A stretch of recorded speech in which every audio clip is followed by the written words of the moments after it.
Right. నేటితరం దినపత్రికలో 2వ పేజీలో మనం చూస్తున్నాం. ఇక 8వ ఖేలో ఇండియా యూత్ గేమ్స్ కు తెలంగాణ ఆతిథ్యం. ఖేలో ఇండియా అనే ఒక ఆటను ఇండియా యూత్ గేమ్స్ గా తెలంగాణ మలిచింది. ఇది తెలంగాణకు ఆతిథ్యం దక్కడం రాష్ట్రం క్రీడలు యువజన సేవల శాఖ మంత్రి వాకిటి శ్రీహరి హర్షం వ్యక్తం చేశారు. ఈ సందర్భంగా మంత్రి మాట్లాడుతూ రేవంత్ రెడ్డి నాయకత్వంలో తెలంగాణ ప్రభుత్వం క్రీడారంగ అభివృద్ధికి అత్యంత ప్రాధాన్యత ఇస్తుందని, అందువలన 2026లో 8వ తేదీన ఖేలో ఇండియా యూత్ గేమ్స్ కి తెలంగాణ ఆతిథ్యం ఇస్తుందట.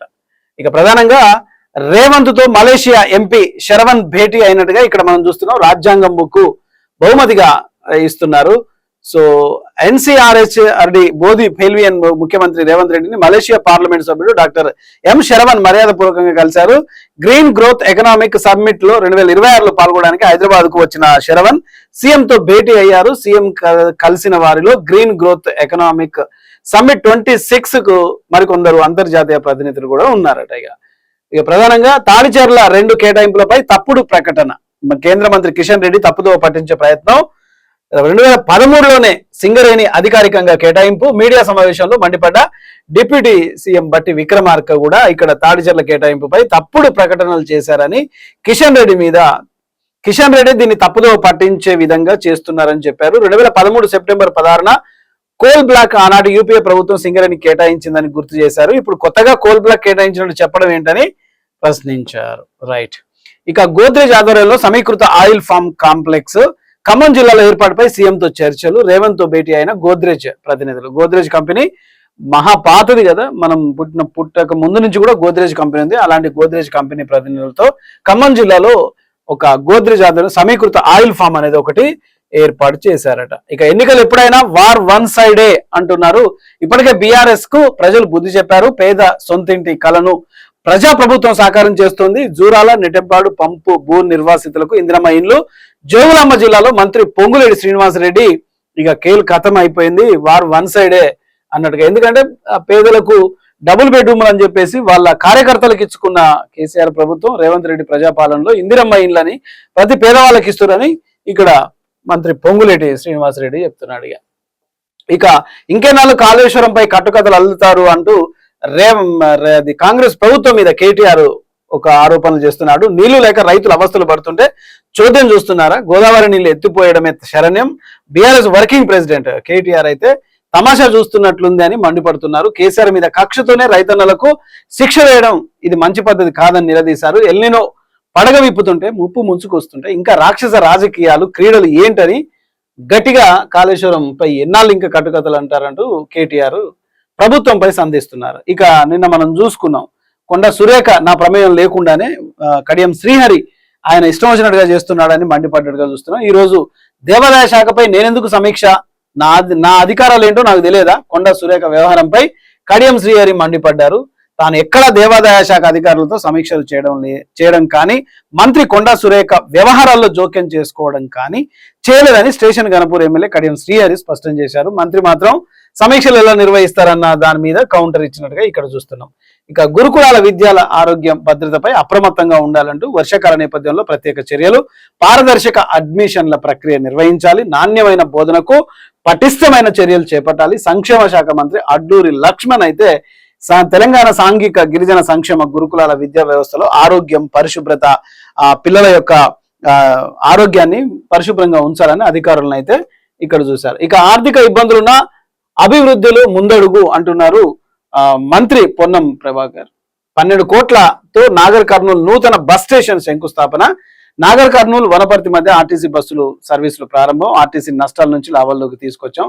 మంత్రి పొన్నం ప్రభాకర్ గారు నల్గొండ జిల్లా శాలిగౌరవరం మండలం మాదారం నుంచి ఇటుకలపాడు వరకు ఇంతవరకు దానికి బస్సు లేదు. దయచేసి తెలంగాణ ప్రభుత్వం బస్సు సౌకర్యాన్ని ఏర్పాటు చేయాలి. ఎందుకంటే ఎంతో మంది ఆ విద్యార్థులు అక్కడి నుంచి మా శాలిగౌరవరం మండలానికి కానీ లేకపోతే నగరికలు కానీ విద్య కోసం వెళ్తారు.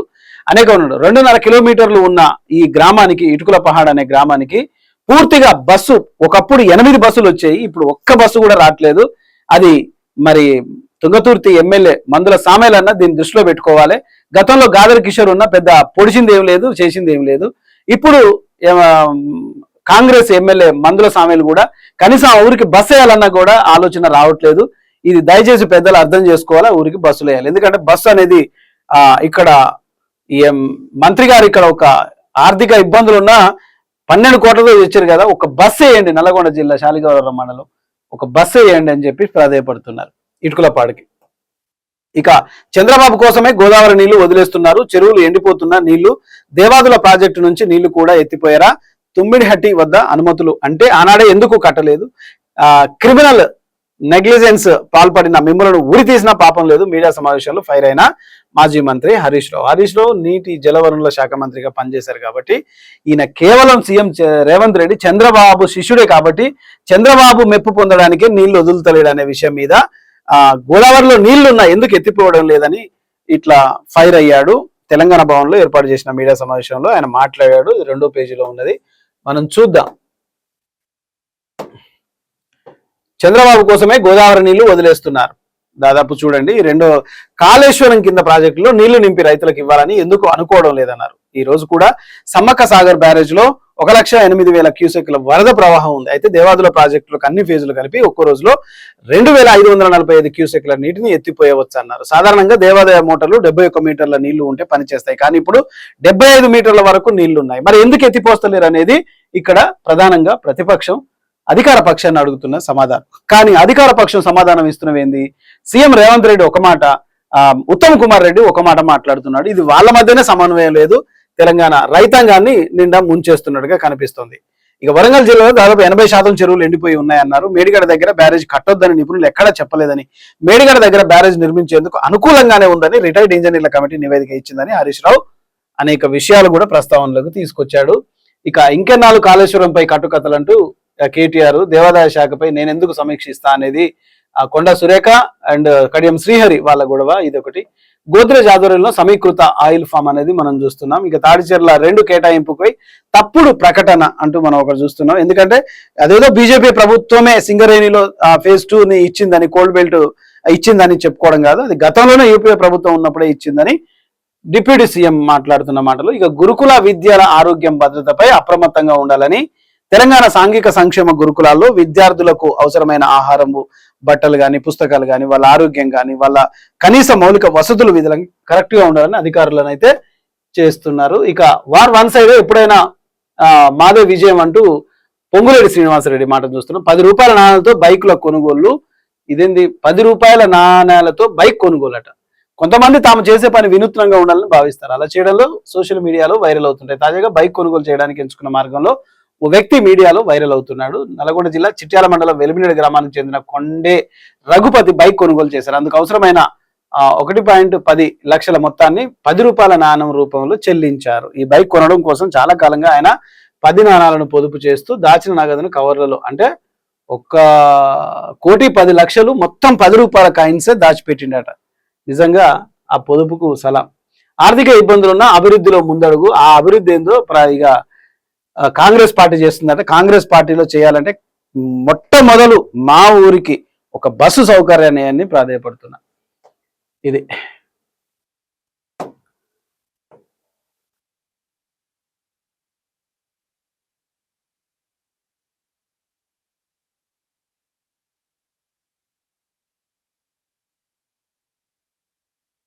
రైట్. పద్మశాలిల అభ్యున్నతే నా ధ్యేయం అంటున్నారు. 1,50,00,000 కోట్లతో 1.50 కోట్లతో సంఘ భవనానికి కృషి చేసా, పద్మశాలి కుటుంబానికి అండగా ఉంటా, మంచం గుర్తుకు ఓటేసి ప్యానెల్ను భారీ మెజారిటీతో గెలిపించాలని గాడిపల్లి శ్రీనివాస్. పద్మశాలి ఎలక్షన్లు వస్తున్నాయి కాబట్టి వాళ్ళ ఎలక్షన్ అంటే ఇది ప్రతి పద్మశాలి కుటుంబానికి అండగా ఉంటాడట. 1.50 కోట్లతో సంఘ భవనానికి కృషి చేశానని చెప్తున్నాడు గాడిపల్లి శ్రీనివాస్. సో పద్మశాలి సామాజిక వర్గం ఆర్థిక సామాజిక అభివృద్ధి ప్రధానమని, ఆ దిశగా గతంలో చేసిన కృషిని కొనసాగిస్తూ భవిష్యత్తులో అత్యంత సేవ చేయనున్నట్లు చేనేత సహకార సంఘ డైరెక్టర్ అభ్యర్థి గాడిపల్లి శ్రీనివాస్ ఆయన మాట్లాడారు. ఈ నిర్మాణం కోసం 1,50,00,000 నిధులు సమకూర్చే విషయంలో కీలకంగా ఆయన పనిచేసేటట. చేతి వృత్తిపై ఆధారపడి జీవిస్తున్న కుటుంబాలకు అన్ని విధాలుగా అండగా నిలబడమే లక్ష్యం అనిపించారు. ఎన్నికల ఆ కార్యక్రమంలో చాలా మంది పాల్గొన్నారు. తమపై విశ్వాసం ఉంచి మంచం గుర్తు కోటేయాలని ఆయన కోరుతున్నారు. ఇక సింగరేణికి 11 ఏళ్ల తర్వాత కొత్త బొగ్గు గని కేటాయింపు, అదే బ్లాక్ బెల్ట్. ఇది మనం చదువుకుంటున్నాం. 11 ఏళ్ల తర్వాత సింగరేణికి దక్కినాయి కొత్త గని. 182 మిలియన్ టన్నుల బొగ్గు నిల్వలున్నాయి. ఈ సుమారు 30-40 ఏళ్ల వరకు ఉత్పత్తికి అవకాశం కల్పిస్తుంది. చాలా సంతోషం అన్నట్టు ఇది. ఇక ఎంఎస్ అగర్వాల్ ఫౌండరీస్ విస్తరణను నిలిపివేయాలి, కంపెనీ మా ప్రాంతం నుంచి తొలగించాలి అంటూ మెదక్ జిల్లా మనోరాబాద్ మండలం రంగాయపల్లి చెట్ల గౌరారం గ్రామాల పరిధిలో ఉన్న MS Agarwal foundries private limited company విస్తరణ తక్షణమే నిలిపివేయాలని, ఆ కంపెనీ పూర్తిగా తమ ప్రాంతం నుంచి తొలగించాలని డిమాండ్ చేస్తూ గ్రామస్తులు, బీఆర్ఎస్ జిల్లా అధ్యక్షులు మాజీ డిప్యూటీ స్పీకర్ ఎం పద్మాదేవేందర్ రెడ్డి, గజ్వెల్ నియోజకవర్గ ఇన్ఛార్జ్ వంటేరు ప్రతాప్ రెడ్డితో మెదక్ జిల్లా కలెక్టర్ ప్రతిమ సింగ్ కు కలెక్టర్ గారికి వినతి పత్రం అందజేసిరట. ఆ కంపెనీ నాట వాళ్ళ ప్లేస్ నుంచి తొలగించాలని చూస్తున్నారు. ఇక మహిళపై దాడి చేసి తీవ్రంగా గాయపరిచిన ఘటనలో కేసు నమోదు చేసినట్టుగా జగదేవ్పూర్ సిద్దిపేట జిల్లా పోలీస్ స్టేషన్ పరిధిలో ఇది జరిగింది. ఈమెను బయటికి వెళ్ళగా అదే గ్రామానికి చెందిన వల్లెపు కనకయ్య 38 ఏళ్ళు, గ్రామానికి చెందిన వల్లెపు మల్లేశం ఇంటి పక్కన ఉన్న ఖాళీ స్థలం తీసుకెళ్లి క్రికెట్ బ్యాట్ ఎందుకు కొట్టిర్రు ఇచ్చిన ఫిర్యాదు మేరకు ఎందుకు కొట్టిర్రు అయితే ఆ కేసులు అయితే తెలియలేదు. ఇక ఘనంగా స్టేషన్ గణపూర్ ఎమ్మెల్యే కడియం శ్రీహరి జన్మదిన వేడుకలు. సో శ్రీహరి అన్న బర్త్డే సందర్భంగా ఆయన ఘనంగా జన్మదిన ఉప సర్పంచుల హక్కుల సాధనకు ఐక్య పోరాటం. సో రాష్ట్ర ఫోరం పిలుపు, మార్కంటి శ్రీధర్ రెడ్డి మందోళ్ళ గూడెం ఉప సర్పంచుల ఫోరం జిల్లా అధ్యక్షులు, వీళ్ళది ఒక గుంపైంది ఉప సర్పంచ్ ఫోరం, రాష్ట్ర ఫోరం అన్నట్టు. సో వీళ్ళు కూడా సంఘాన్ని పెట్టుకోవాలి వాళ్ళ హక్కులను చూసి.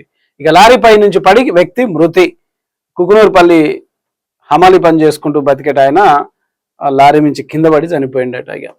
ఇక బడుగు మోహన్ ప్యానెల్ అభ్యర్థుల విజయానికి విస్తృత ప్రచారం.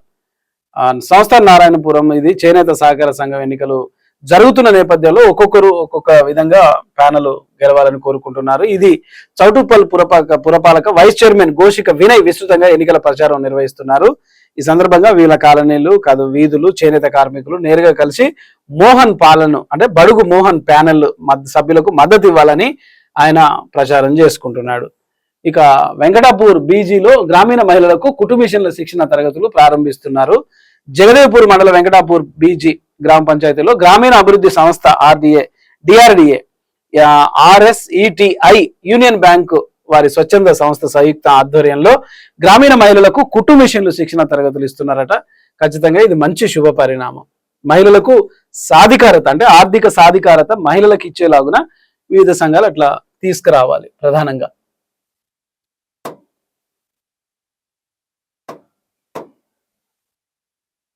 సో ప్రధానంగా ఇక వైఎస్ఆర్ ఆశయాల సాధనే ఆయనకు నిజమైన నివాళి. దివంగత ముఖ్యమంత్రి వైఎస్ రాజశేఖర రెడ్డి ఘనంగా నివాళులర్పించిన హన్మకొండ జిల్లా డిసిసి ఉపాధ్యక్షులు అయ్యాల రామరెడ్డి. నిన్న స్వర్గీయ వైఎస్ఆర్ పుట్టినరోజు కాబట్టి చాలా మంది వైఎస్ఆర్ సేవలు చిరస్మరణీయం. వరంగల్ ఎంపీ డాక్టర్ కడియం కావ్య ప్రజా సంక్షేమాన్ని పరమావధిగా చేసుకున్న రైతులు, పేదలు, విద్యార్థులు, మహిళలు అభ్యున్నతికి విశేష కృషి చేసిన మహానేత డాక్టర్ వైఎస్ రాజశేఖర రెడ్డి సేవలు చిరస్మరణీయమని వరంగల్ ఎంపీ డాక్టర్ కడియం కావ్య పేర్కొన్నారు.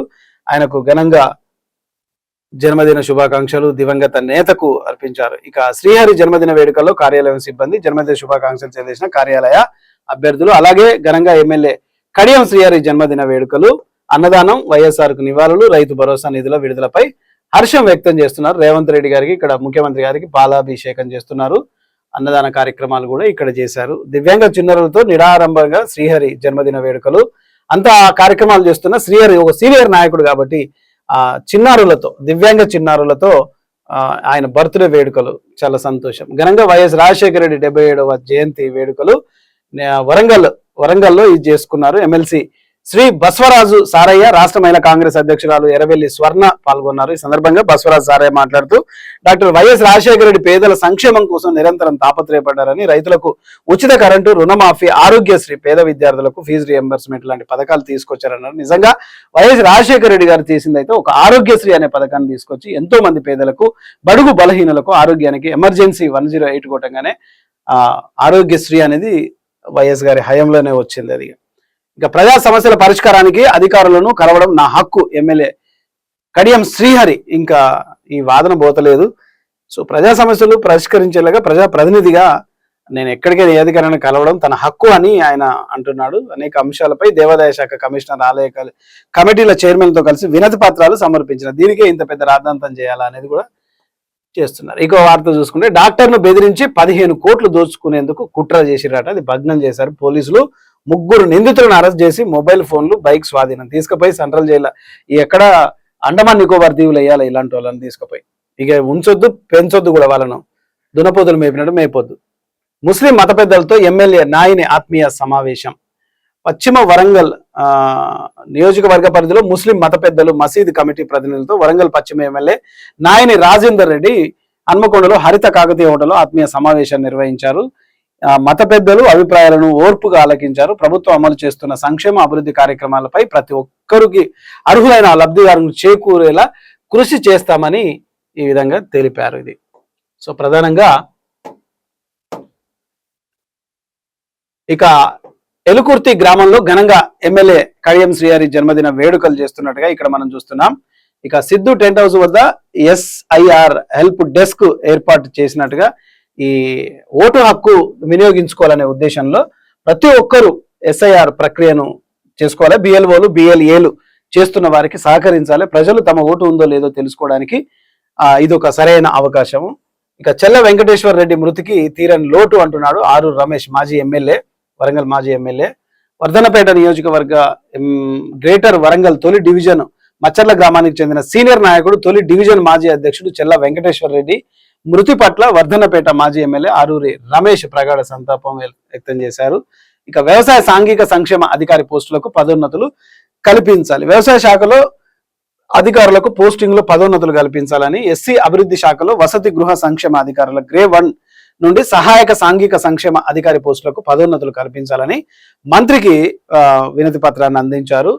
దీంట్లో ఇక సీజనల్ వ్యాధుల నియంత్రణకు హై రిస్క్ ప్రాంతాలపై ప్రత్యేక దృష్టి సారించాలని ప్రభుత్వం ఏర్పాటు చేసింది. లష్కర్ సింగారంలో UHCని ఆకస్మికంగా తనిఖీ చేసిన incharge DMHO doctor T Madan Mohan Rao garu అయితే సీజనల్ వ్యాధుల పట్ల అప్రమత్తంగా ఉండాలి, రిస్క్ ఎక్కువగా తీసుకోవాలి, ప్రజలకు దగ్గరగా ఉండాలని DMHO doctor T Madan Mohan Rao ఆకస్మికంగా తనిఖీ చేసి అక్కడ రోగులను వైద్య సిబ్బందితో మాట్లాడినట్టుగా ఇక్కడ మనం చూస్తున్నాం. ఇక వరంగల్ యువ షట్టర్ల చేతన్ శౌర్యకు జాతీయ స్థాయిలో స్వర్ణ రజక పథకాల కీర్తి లభించింది. ఆసియన్ జూనియర్ ఛాంపియన్షిప్ కు భారత జట్టు ప్రాతినిధ్యానికి వహించిన వరంగల్ క్రీడాకారుడు జూన్ 29 నుంచి జూలై 27 వరకు బెంగళూరులో జరిగిన అఖిల భారత sub junior ranking badminton tournament లో వరంగల్ కు చెందిన యువ షట్లర్ సామల చేతన్ శౌర్య విశేష ప్రతిభ కనపరిచాడు. 9వ తరగతి చదువుతున్న ఈ బాబు అండర్ 15 బాలుర డబుల్స్ విభాగంలో స్వర్ణం సాధించిండట. జిల్లాకు ఒక మంచి పేరు తీసుకొచ్చిండట. ఇది నిజంగా తెలంగాణలో ఇట్లాంటి ఆనిముత్యం లాంటి క్రీడాకారులను తెలంగాణ నేల కన్నది. ఇలాంటి అందరినీ పైకి తీసుకురావడం ప్రభుత్వ బాధ్యతగా గుర్తించాలి. ఇక సర్వాపూర్ లో సాగు భూములు రీసర్వేకు శ్రీకారం. భూ వివాదాలకు చెక్కు పెట్టడమే లక్ష్యంగా నడికూడి మండలంలోని సర్వాపూర్ గ్రామంలో సాగు భూము రీసర్వే కార్యక్రమాన్ని ప్రారంభించారు. ఎలాంటి భూ వివాదాలు లేకుండా ఎవరి భూములు చూసుకునే విధంగా ఇక్కడ జరిగింది. ఇక ఫీజు రియంబర్స్మెంట్ బకాయిలను వెంటనే విడుదల చేయాలి. ఎంతో మంది కమ్యూనిస్టు పార్టీలు అయితేనేమి, విద్యార్థి సంఘాలను SFI అయితేనేమి బైకాట్ చేసినా, స్కూల్ బంద్ చేసినా ప్రభుత్వం ఫీజు రియంబర్స్మెంట్ మీద ఇంతవరకు ఒక్క నిర్ణయాన్ని కూడా తీసుకోలేదు. విద్యార్థుల జీవితాలతో ఆడుకుంటున్నారు. వెంటనే ఫీజు రియంబర్స్మెంట్ బకాయిలు చెల్లించాలని కమ్యూనిస్టు పార్టీలు కూడా కోరుతా ఉన్నాయి. ఇక వీధి కుక్క గూటి మృతిపై ఆగ్రహం, బాధ్యులపై చర్యలు, స్థానికుల డిమాండ్. ఇదేందో బర్కత్పూర్ హౌసింగ్ బోర్డు కాలనీలో అందరూ అభిమానించుకున్న వీధి కుక్క గూటి మృతితో కాలనీవాసులు తీవ్ర ఆదరణ వ్యక్తం చేస్తున్నారు. కాచిగూడ పోలీస్ స్టేషన్ లో ఫిర్యాదు చేస్తూ బాధ్యులపై చట్టపరమైన చర్యలు తీసుకోవాలని స్థానికులు చేస్తున్నారు. ఒక బజార్లో ఉండే ఒక కుక్క అందరితో మంచిగా ఉంటుందట. అది చనిపోతే ఎవరు చంపేశారో బాధ్యులపై చర్యలు తీసుకోవాలని స్థానికులు చేసుకున్నారు. ఇది ఒక తీరుగుంటే కనీసం పొద్దున ఒక కుక్క పిల్లను బయటికి తీసుకుపోయి వాష్రూమ్ తీసుకుపోతే కొంతమంది ఏజ్ బార్లు రిటైర్ అయిన వాళ్ళు చాదస్తములు ఈ బజార్లో తిప్పొద్దు, ఈ బజార్లో పిల్లలు ఆడుకుంటారు, మీకు ఫోటో కొట్టి ఫైన్ వేస్తామని బెదిరింపులకు కూడా దిగే మనుషులు కూడా లేకపోలేదు. కనీసం సిగ్గు తెచ్చుకోండి. జంతువులను ప్రేమించాలి, లేకపోతే కనీసం ఇతర మనుషులపై మానవత్వాన్ని చూపించాలనేది మనుషుల్లో మానవత్వం కరువైపోతున్న ఈ సమాజంలో ఇలాంటి ఒక వీధి కుక్క చనిపోతే కూడా స్థానికులందరూ కలిసి దానికి దహన కార్యక్రమాలు చేశారు. దానికి ఒక గూటి అని పేరు పెట్టారు. దాన్ని చంపిన వారిపై చర్యలు తీసుకోవాలని స్థానికులు డిమాండ్ చేస్తున్నారు. బుద్ధి తెచ్చుకోవాలి. ఇలాంటి చాదస్తపు వయసు మళ్ళిన మెదడు కుళ్ళిన మనుషులు ఇంకా సమాజంలో ఉన్నారు. కనీసం వాళ్ళు కుక్క పిల్లలు కనపడితే కూడా చిచ్చిచ్చి అని కూడా దూరం పోయే ఆ బతుకులు. మరి వాళ్ళ కడుపులో ఏముందో, వాళ్ళ కడుపులో కూడా ఒక కంపే ఉంటది కదా. పెద్ద మేము పతిత్తులం నీతివంతులం అని మాట్లాడుతుంటారు. ఇది ప్రధానంగా మనం నేటితరం దినపత్రికలో ప్రతి విషయాన్ని విశ్లేషణ చేసుకుంటున్నాం. సో ఈ రోజు నేటితరం దినపత్రికలో ప్రధానంగా BRS అండ్ కాంగ్రెస్ పార్టీ నీళ్ల వివాదం అయితే నడుస్తోంది. ఈ నీళ్ల వివాదంలో అధికార పార్టీ ఒక కునుకు నిద్ర వహిస్తూ రైతులను మోసం చేస్తున్నట్టుగా స్పష్టంగా ప్రధాన ఆర్టికల్లో అర్థమవుతుంది. అండ్ అలాగే హరీష్ రావు కేటీఆర్ మాట్లాడిన మాటలలో కూడా వాస్తవం లేకపోలేదన్నది ప్రధానంగా మనకు కనిపిస్తున్నది. ఇది ఇవాల్టి నేటి తరం దినపత్రిక ప్రత్యేక విశ్లేషణ. తిరిగి రేపటి కార్యక్రమంలో మళ్ళీ కలుద్దాం. చూస్తూనే ఉండండి ఏవీ న్యూస్. Thank you.